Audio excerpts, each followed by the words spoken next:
to our Monday Minute.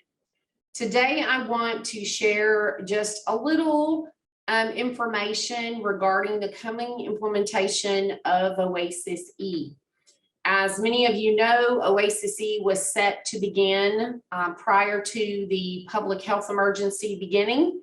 And then at first it was put off indefinitely. It has now been officially stated that OASIS-E will begin January 1st of 2023. In addition to them making that date known, they have released the OASIS-E data set in February of 2022. There are many changes that are going to be coming with this OASIS-E implementation, and you need to make sure that you understand the significant education that is going to need to take place.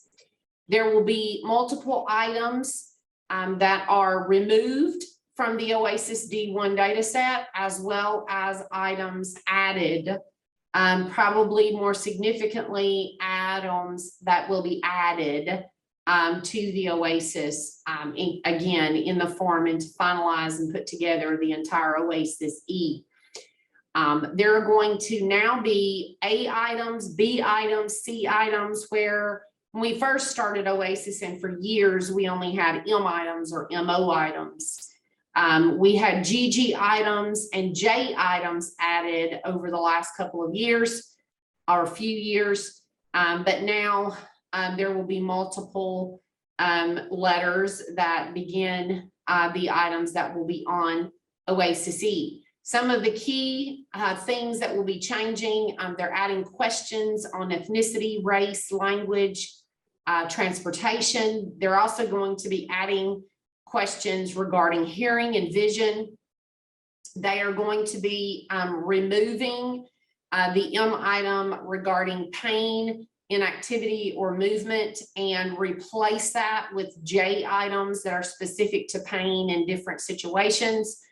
There are going to just be a ton of things that are going to require significant education and training on your part. One of the main reasons that we decided to talk about OASIS-E in the minute today is because we have been getting significant numbers of emails and questions specifically regarding when the OASIS-E guidance will be released. I don't have a firm date on when OASIS-E guidance will be released. However, we do anticipate that it will be sometime, we're hoping no later than mid-year, possibly around the time that the home health proposed rule for 2023 will be released. We know, and CMS knows, that there will need to be significant education provided to staff. So in anticipation of that, we are hoping for that guidance sooner than later, but it has not been issued at this point. I do want to encourage you to be looking for that guidance, to be aware when it is released, and to begin immediately making plans for your staff to receive the education that is going to be needed. Please do not wait till the end of the year.